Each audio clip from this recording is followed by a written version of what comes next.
Oke, kalau tadi Mas kita udah banyak bahas masalah lingkungan segala macam, mungkin dari akunya sendiri ya. Iya, iya. Aku tuh karena kebetulan orang tua tinggal di daerah Auduri, dekat Perumnas Auduri. Jadi ada satu isu yang mungkin ingin aku tanyakan dengan Mas Dwi terkait eh stokvel batu bara yang kabarnya mau dibangun di daerah Kota Jambi itu. Kalau aku ya itu masih dalam kawasan Kota Jambi. Sebenarnya apa sih dampak ketika ada stokvel batu bara di dekat lingkungan penduduk itu, Mas? Karena masyarakat di sana tuh nolak banget, nggak boleh ada stokvel batu bara. Apa aja sih dampak lingkungan ketika ada stokvel batu bara yang berdampingan dengan lingkungan masyarakat, Mas? Iya, sebelum ke dampak gitu ya. Jadi ini kan ada aktor-aktornya gitu ya. Aktor yang pasti itu ya pemilik bisnisnya itu gitu. Iya. Ya kalau bagi saya gitu ya, masyarakat biasa gitu ya. Ya sah-sah aja kalau dia berbisnis.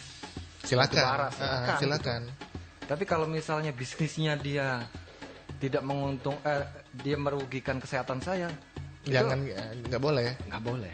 Nggak fair, Mas ya. Nggak fair, nggak adil gitu. Terus apa namanya, batu bara menurut masyarakat yang di Auduri itu ya, menurut mereka ini membahayakan. Ya benar, Membahayakan. karena memang itu tuh tempat yang bukan diperuntukkan secara alami untuk diletakkan batu bara. Iya, bukan tempatnya. Yang memang itu memang bahannya fosil. Dia apa namanya, berbahaya gitu. Kalau misalnya debunya terisap dengan anak-anak gitu, ibu hamil, kaum rentan gitu, itu sangat berbahaya. Kabarnya dari tempat itu debunya itu membahayakan siklus radius 2 km kalau aku nggak salah dengar ya, Mas ya. Nah ini kan harus dikaji gitu ya. Nah biasanya kalau dalam perizinan itu sudah udah lengkap itu harusnya.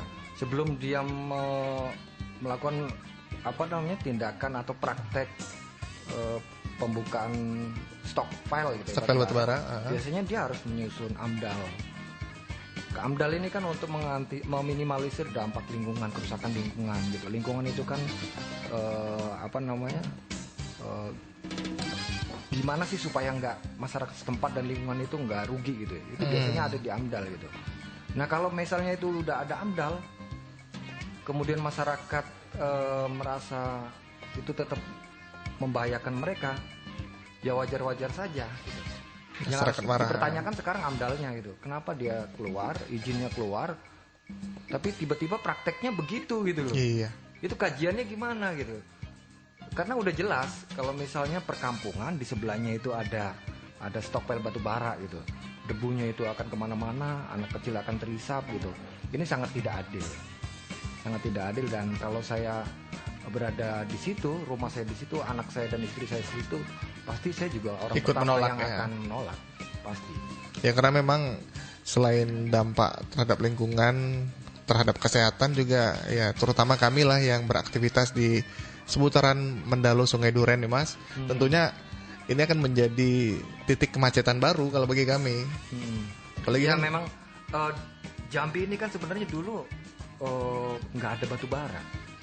ini kalau boleh, Maksudnya corak produksi masyarakat Jambi itu bukan batu bara. Bukan. Kita kan berladang, bertani Iya. gitu ya, dan lainnya.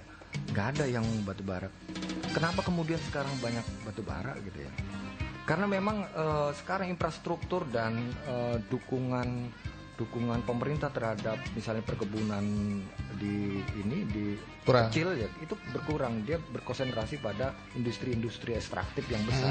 Ada kelapa sawit, tambang. bara. Dia lebih mengutamakan mendorong infrastruktur seperti itu, sehingga masyarakat kalau misalnya nanam padi, Rugi. nanam cabai, nanam singkong gitu, nggak didukung prasarananya, pasarnya, sehingga mereka beralih.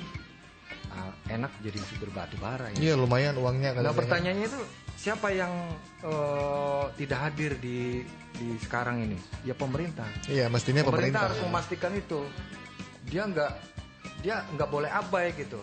Kalau misalnya masyarakat memilih misalnya menggali batu bara, supir batu bara, ya itu hak dia gitu, hak dia. Tapi dipertanyakan kenapa dia hanya punya sedikit hak. Seharusnya kan negara memberikan banyak hak, karena di Undang-Undang 45 kan gitu, bumi, air dan semua isinya dikuasai oleh negara, dikelola untuk kemakmuran rakyat gitu. Betul. Nah konteks kemakmuran rakyatnya itu kita enak loh. Ya, rakyat makmur. Jadi nggak usah memilih pilihan yang pahit. Jadi misalnya merusak lingkungan untuk mendapatkan duit untuk makan, hanya cukup untuk makan gitu kan. Kita harusnya disediakan oleh pemerintah yang mengelola lingkungan hidup yang ada di ini itu banyak.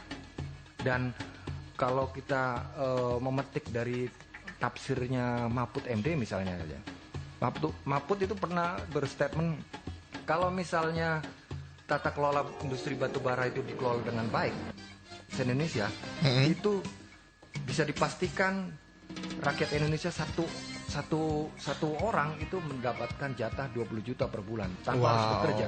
Kalau tata kelola industri batubara dikelola dengan baik oleh pemerintah. Tapi kan ini lagi-lagi hanya menguntungkan sebagian pihak. Kita dapat debunya ya. Kita dapat debunya, dapat macetnya. Mereka dapat untungnya.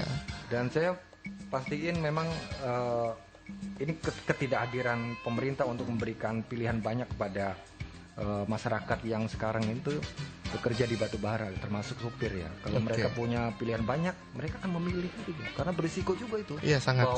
Batubara gitu kan berisiko. Kalau mereka punya pekerjaan yang dikasih pemerintah ini lebih gede hasilnya dan lebih aman, ya tentunya pilihan lain. Akan Oke Mas Dwi, luar biasa.